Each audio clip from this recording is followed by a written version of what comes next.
Today, January 21st, 2026, Donald Trump walked into the most exclusive gathering of liberal globalist elites on the planet and delivered a message that will be remembered as the funeral sermon for the entire post-war liberal international order. What he just said in that room wasn't just a speech.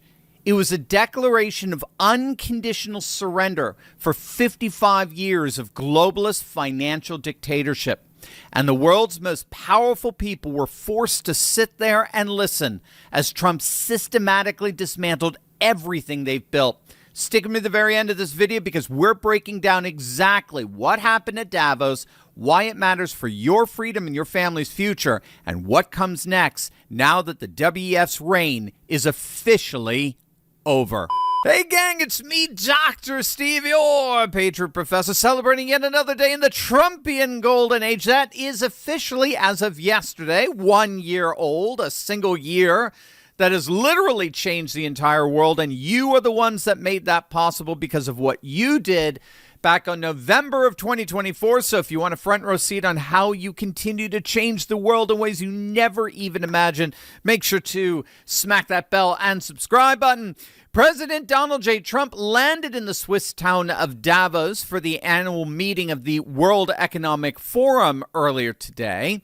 After days of whining and complaining about Trump as a threat to democracy and the liberal international order, that very same crowd had no choice but to roll out the red carpet for him.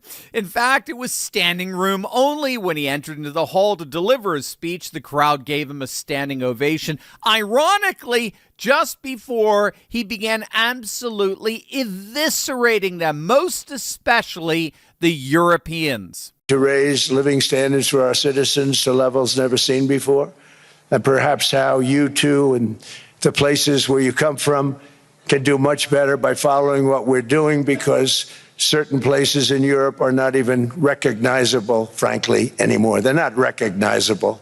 And we can argue about it, but there's no argument. Friends come back from different places. I don't want to insult anybody and say I don't recognize it. And that's not in a positive way. That's in a very negative way.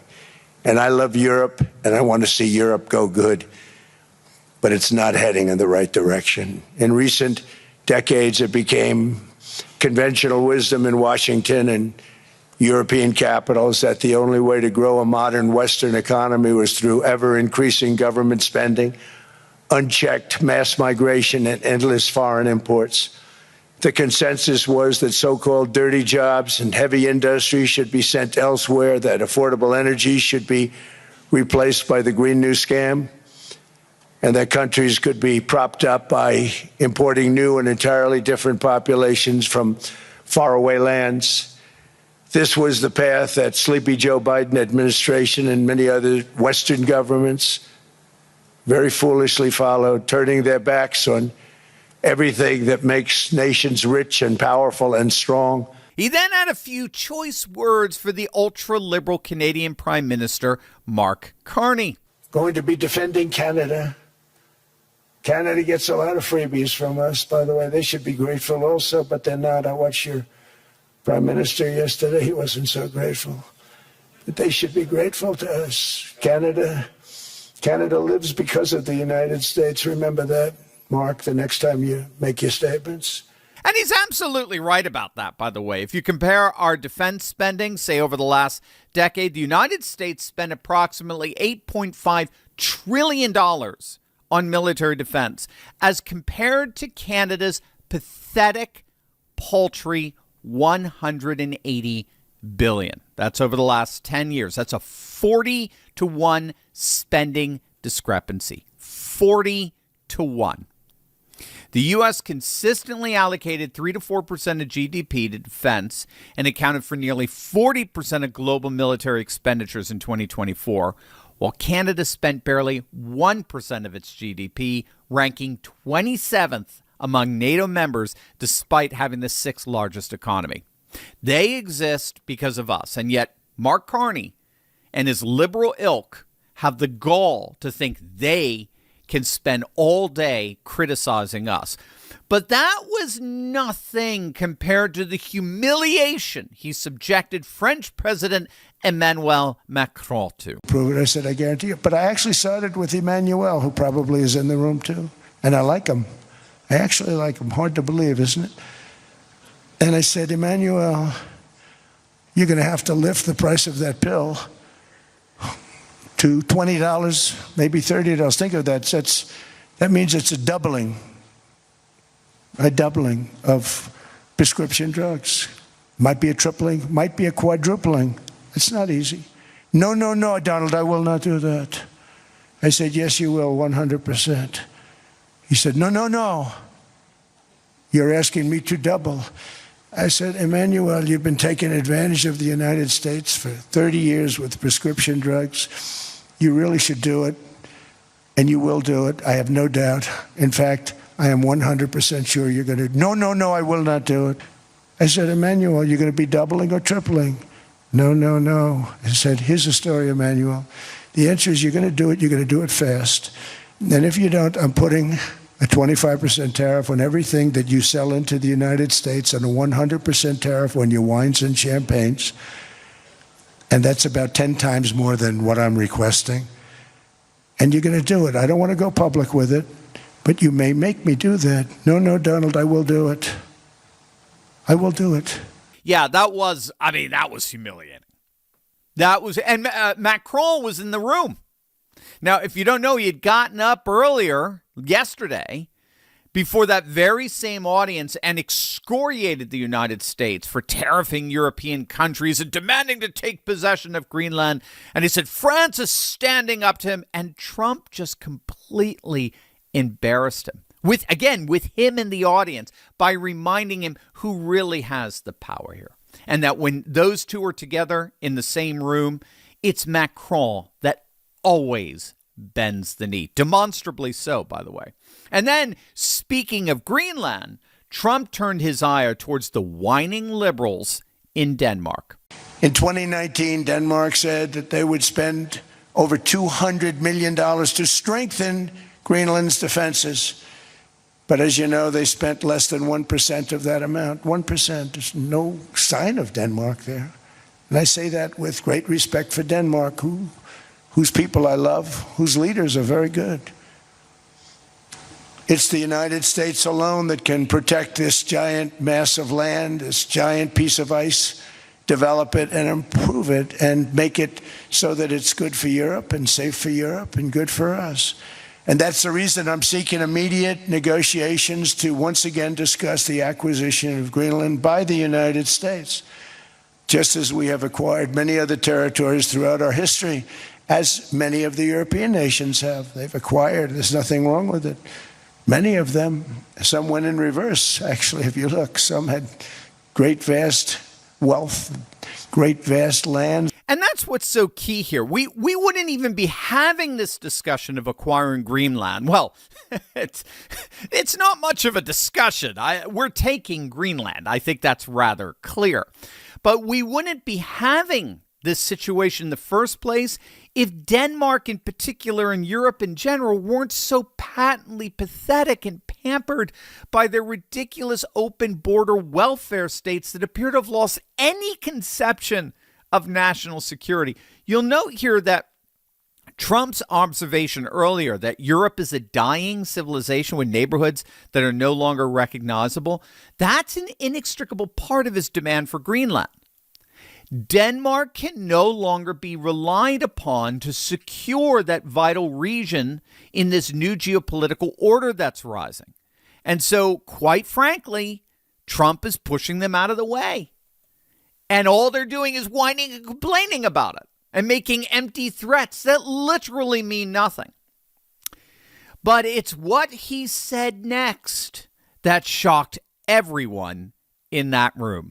Bombshell revelations are ripping the mask off deep state corruption. Venezuela's ex-intelligence chief just exposed Maduro's narco-terror empire tied to China, Iran, Russia, and Hezbollah, and named corrupt U.S. politicians and officials who allegedly took millions to keep the regime alive.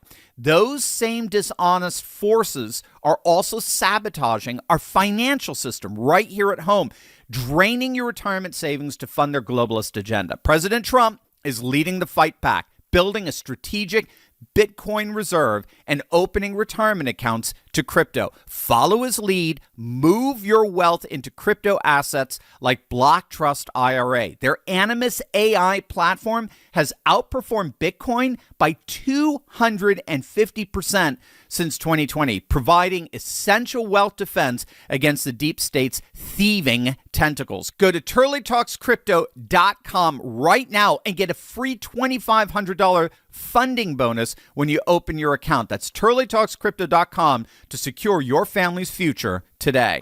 Thousands of miles away, separated by a giant ocean. It's a war that should have never started, and it wouldn't have started if the 2020 U.S. presidential election weren't rigged. It was a rigged election. Everybody now knows that. They found out. People will soon be prosecuted for what they did. It's probably breaking news, but it should be. It was a rigged election. Can't have rigged elections. You need strong borders, strong elections, and ideally a good press. I always say it. Strong borders, strong elections, free, fair elections, and a fair media. So that was certainly some breaking news there. Arrests and prosecutions are coming for the rigged 2020 election. Now, we predicted this. We predicted he was going to be talking about this at Davos. Well, with the wonderful help from a wonderful article from Zero Hedge that predicted how Trump was about to terminate the World Economic Forum's influence and send a message that the era of globalist shenanigans is over. And he was going to focus on two demonstration projects. That's how Zero Hedge put it. Two demonstration projects. First, Greenland, making American control inevitable before global elites can mobilize opposition. That's already underway, right? The forum literally invited Greenland as a separate entity. Denmark is furiously boycotting this WEF meeting in Davos because Davos had the gall of inviting a Greenland party as a separate entity, completely independent of Denmark. They couldn't, so Denmark is furious about that. But then secondly, Trump was going to bring up election fraud revelations. And this is inextricably linked to the arrest of Venezuela's Nicolas Maduro. That is opening up evidence about Smartmatic voting that's centered in Caracas, Smartmatic voting systems that have been sold to all comers, rigging elections all around the world. So Zero Hedge was suggesting that plea bargain talks have already been underway in Brooklyn, and that's going to lead to revelations about 2020 election irregularities in states like Georgia and Arizona and Wisconsin and Pennsylvania. And that's not just going to destroy Democrat credibility. It's now going to set the stage for worldwide prosecutions for all the ways Venezuela was ground zero for rigging elections all over the world. Rigged elections that were encouraged and supported by the demons in Davos to have regimes in place that would allow them to enact their nefarious plans for the world. That's why they were so stunned by what Trump just said there. This is a complete reset of American and international electoral integrity. That's what Trump is really doing at Davos. He is not negotiating with this globalist elite. He's showing them that their entire system, the one where unelected billionaires and bureaucrats set policy for sovereign nations, is over. It's finished. It is done. I like very much the way the ladies over at Promethean Updates put it. What we're witnessing in Davos here with Trump's unprecedented 300-person Davos delegation, including cabinet members, corporate leaders, and the like. I mean, basically, D.C. and Trump's inner entourage has taken over Davos. What we're seeing here really is nothing less than a hostile takeover of the World Economic Forum's globalist architecture. Trump, of course, has already pulled out. He's pulled out of 66 international organizations. So we're talking like a bunch of UN organizations, like UN Population Fund, UN Framework Convention on Climate Change, the UN Women's Group, UN Oceans, UN Water, UN Peace Building Commission. The United States no longer has anything to do with that nonsense. Trump is systematically dismantling the entire globalist order. And the globalist par excellence, the WEF, literally had to roll out the red carpet for him to do it. Talk about humiliation. We are witnessing the complete collapse of the globalist system in real time. And no one does it better than Donald J. Trump. Before you go, gang, if you want to be part of a community where faith, family, and freedom come alive, check out the Courageous Patriot Club. I love for you to see what this community is all about. You can watch a free preview of Turley Walks, one of my exclusive weekly series. Head on over to turley.pub/turleywalks.